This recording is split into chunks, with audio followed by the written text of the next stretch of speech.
Yeah, boys and girls, I'm out cruising in the XV today because my quacker is off the road.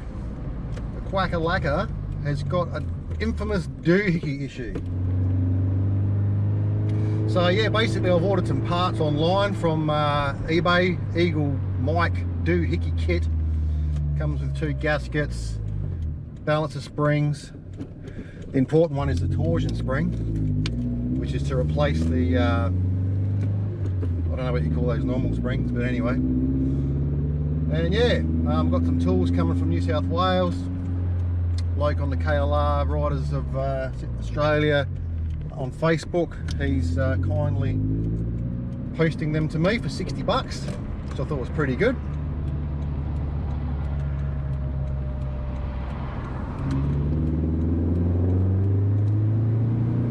So yeah, today we're just going to give you a bit of a review of the XV.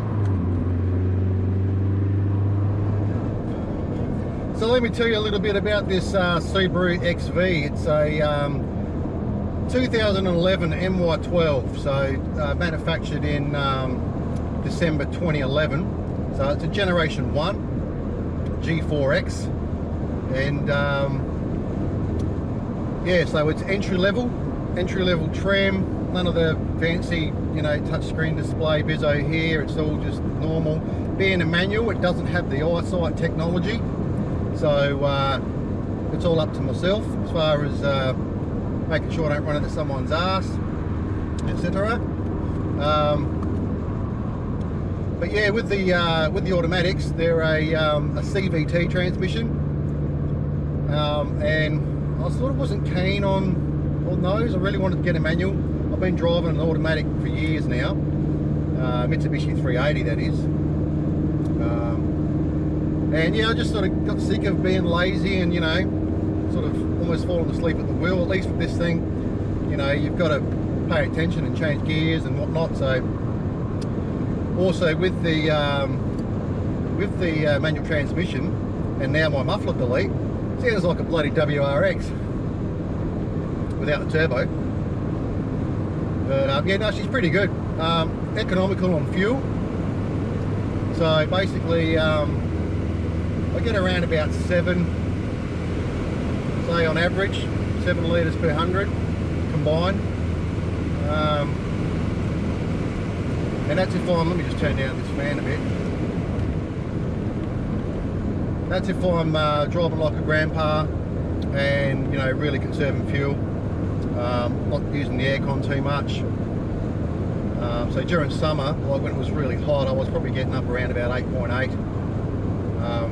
But when I don't drive with the aircon on, and if I'm driving really easy, I can get a 6.7 on the instant economy gauge thing here, which is pretty good.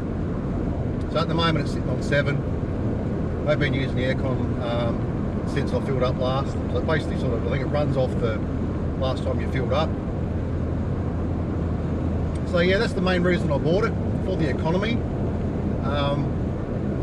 Power wise, it doesn't really have a lot of power.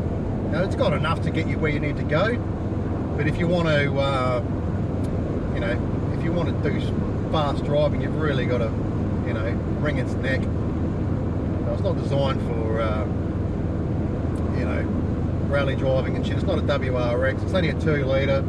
It's literally 75 kilowatts at the wheel, which is sweet bugger all. So 114 kilowatts at the crank.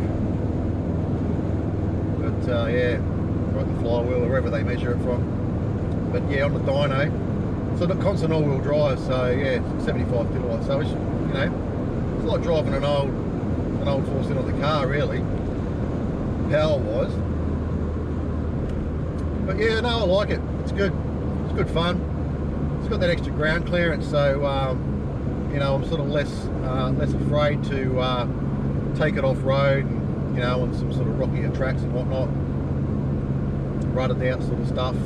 Obviously, you know, you got to go reasonably slow. It might have a reasonable sort of ground clearance, but entry and exit clearance, it's still, you know, I mean, it's better than a normal sedan, but it's still not it's still not super high clearance, you know what I mean? So yeah, you just got to watch out. But if you go onto YouTube, look up a guy called Dirt Trek, and you should see what he does with his, mate. He's a nutter. He's like from the US, or yeah, I'm pretty sure he's in Colorado or something like that anyway. And he goes out with his mate. His mate's driving a Tacoma, a.k.a. Hilux, Toyota Hilux. And wherever that thing goes, mate, he takes his bloody XV, or his Crosstrek, as they call it. I don't know why they didn't call it Crosstrek here. Same in the UK, they just call them XVs. To me, it's a bit weird. I mean, they've got all their other Subaru cars have got names, you know, Forester, Liberty, the Vogue, like this and that. But then I guess you've got your WRX, your BRZ. Now they've got the XV. I mean, Crosstrek sounds cool, and it's what it is. You know, you can cross anything, you know, going on a trek. So anyway, off subject, but yeah, I got it for the economy, and so I can have a bit of fun on the weekends, basically. So that's what we're going to do now. I tell you what, this thing actually handles really well on the twisties. Look, it really sticks to the road.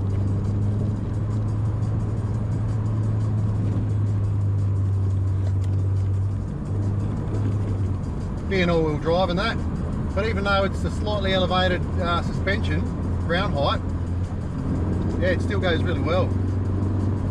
What have we got here? Foggo Road. Oh, let's have a look at the Foggo Road. I mean, where's this one go? Oh, is this that bloody... This might be that bloody road.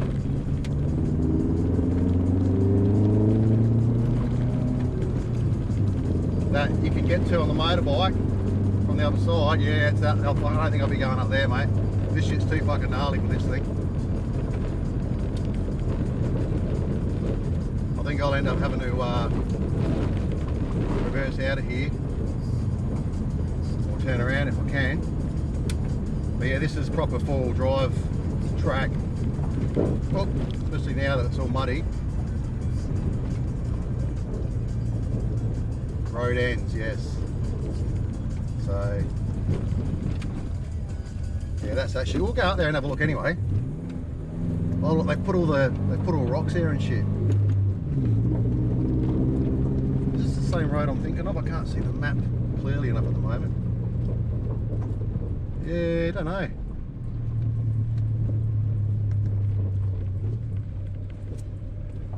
I wonder if those rocks are all new. Is that the bloody road? Let's have a look at Google Maps and see what Google reckons. Where am I? Amory Road, yeah. Amory Road. So they've gone and put all these fucking rocks here so you can't get through at all. Bastards. I wanted to at least have a crack at that on the motorbike. Yeah, right. That's the one. I mean, there's no way I would have gone up there in this thing. But it's interesting to see how far I could go.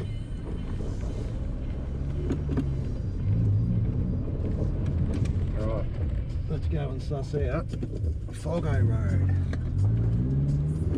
Apparently it's a no-through road.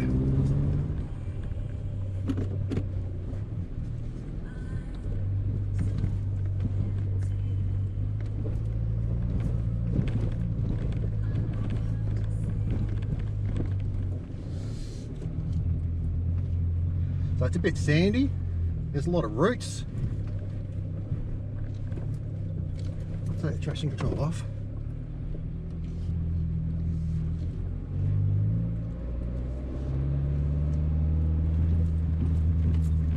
Piece of piss. Absolute piece of piss. No through road they reckon, eh? Ow. Showed down, didn't we? Yeah, she's all bloody she's all bitumen here. Let's go back.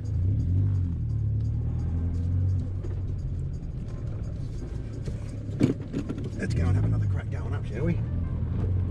That looked like fun.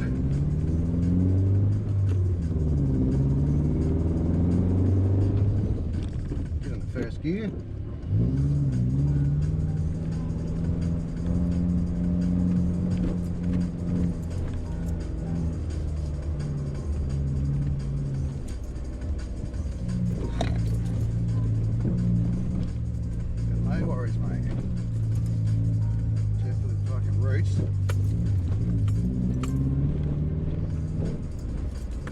be alright in a two-wheel drive. Just the ground clearance is probably an issue. Some of those roots stick up a bit.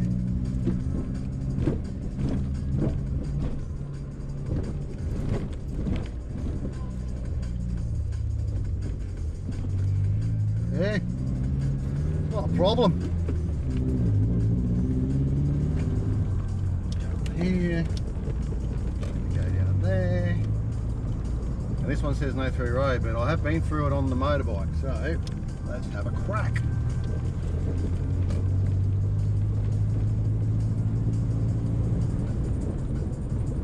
Always feels like you're driving down someone's driveway when you take little roads like this. So here's the sign, four-wheel drive only, so hopefully it's not too sloshy. Last time I remember it was just a little bit sandy, so I think we'll be right. Well, slightly undulating. So we're pretty close to some vineyards here, and the track sort of almost disappears really. A lot of these kind of things would generally be out of bounds, but not on this road. Maybe we're not close enough to the vines themselves, who knows, but anyway.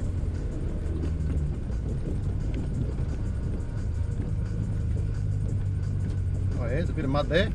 Here we go.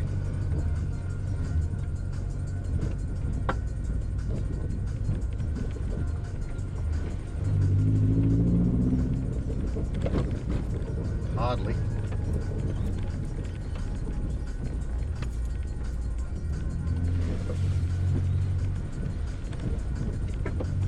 Now if I remember rightly, this one even turns into something that you can navigate as well. Hallett Lane. What memory?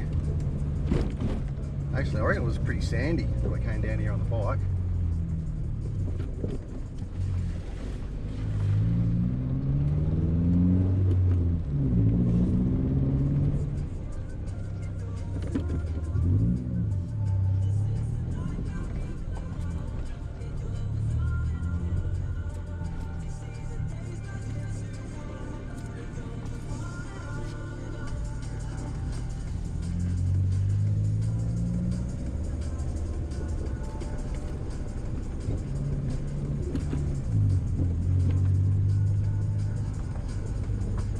Get a bit narrow. A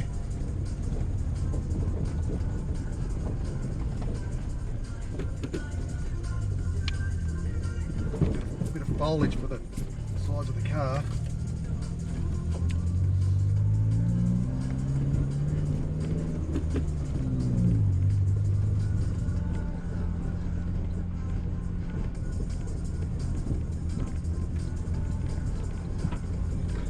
Oh, friendly, that's good.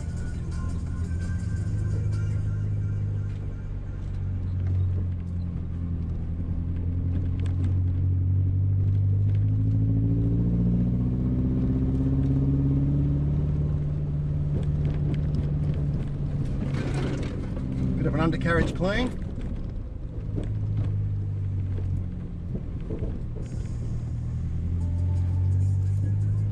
Hope there's no one going to come the other way.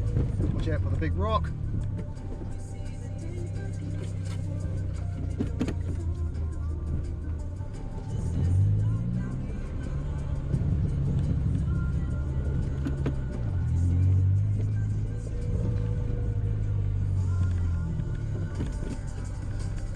Last time I turned right here to get out because I don't know about going up there, so let's just go out here. I think we're just going to go into more bloody vineyards.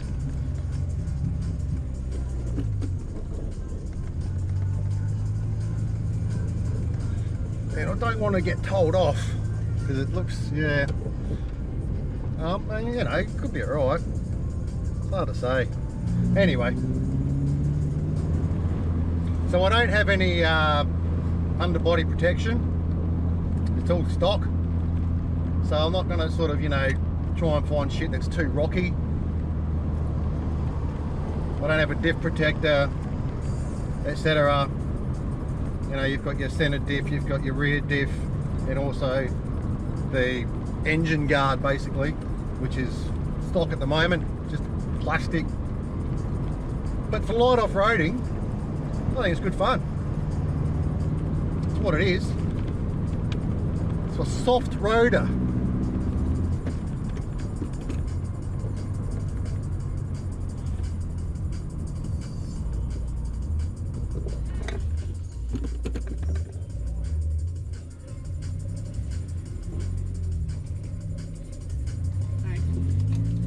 Yeah, mate. Yeah, he's not really doing a good job of marshalling. Jesus, you got to put the sign up that says slow, or put the sign up that says stop for me. So I want to get out of this fucking cycling shit. Arrgh. That's the good thing about going on dirt, you see. Those cyclists aren't going to go bloody riding on the dirt, so more of that, less of this. That's the idea anyway.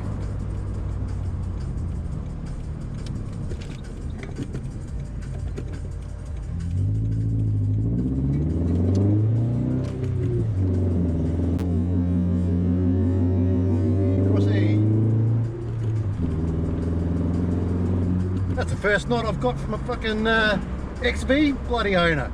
How's that? A bit excited about that.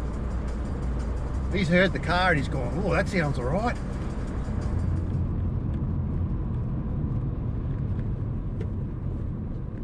No, don't go left, mate. You want to go straight up. That's where all the fun's at, man.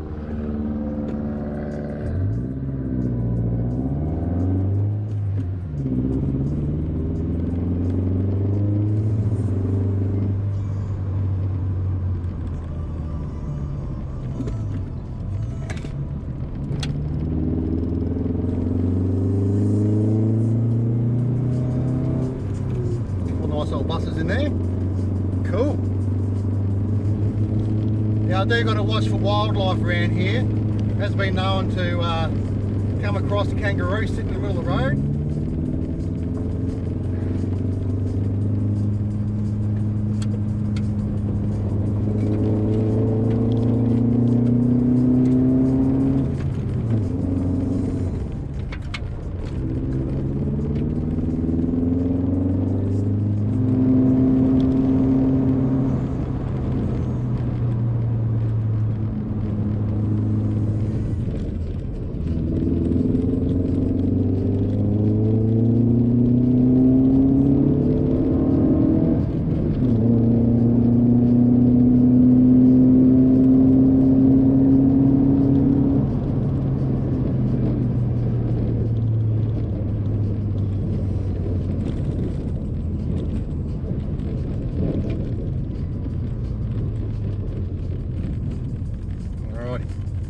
Let's see how far we can get on Range Road West.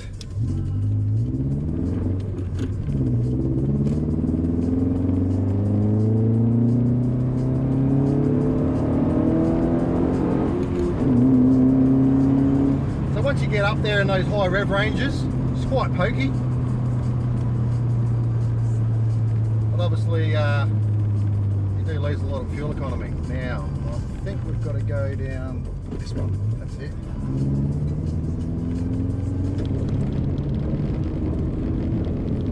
Lovely view over my right shoulder, which you can't see. Surprised I haven't seen any more bloody any motorbikes out today. It's ideal weather for riding bloody dirt bikes because all the dust is down. Like, there's hardly any dust coming off the back of me. Ah, the lovely pine trees.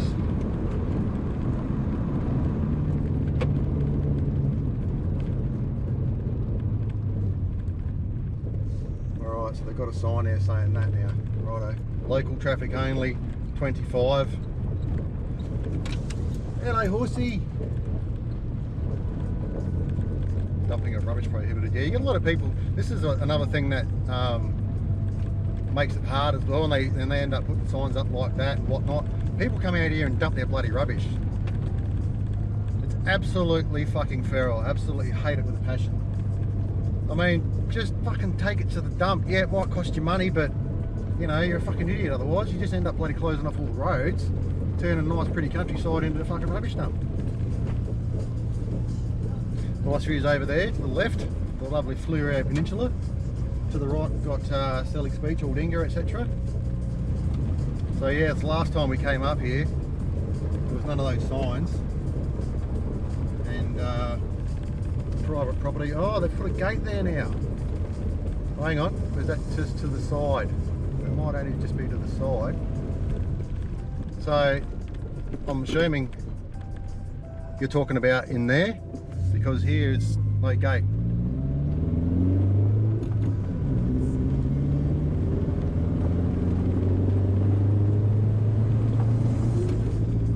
So here we are, Sellicks Hill Adelaide weather radar.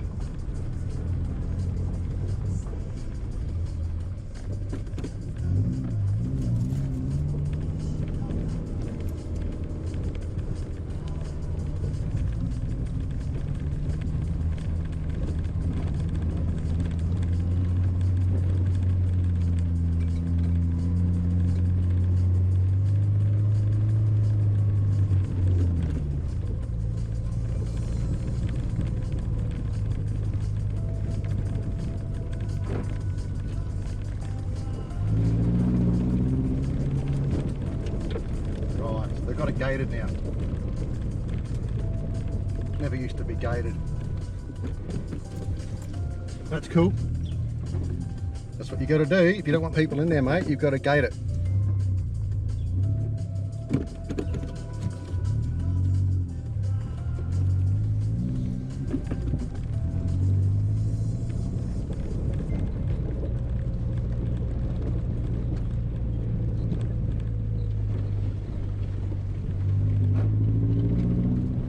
Bit of mud. Oh.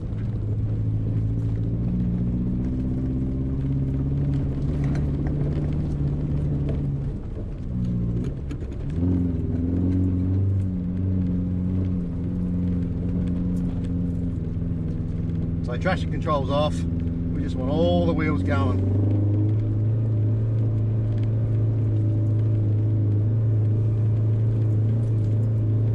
Piece of cake in the Scooby, mate. First gear stuff.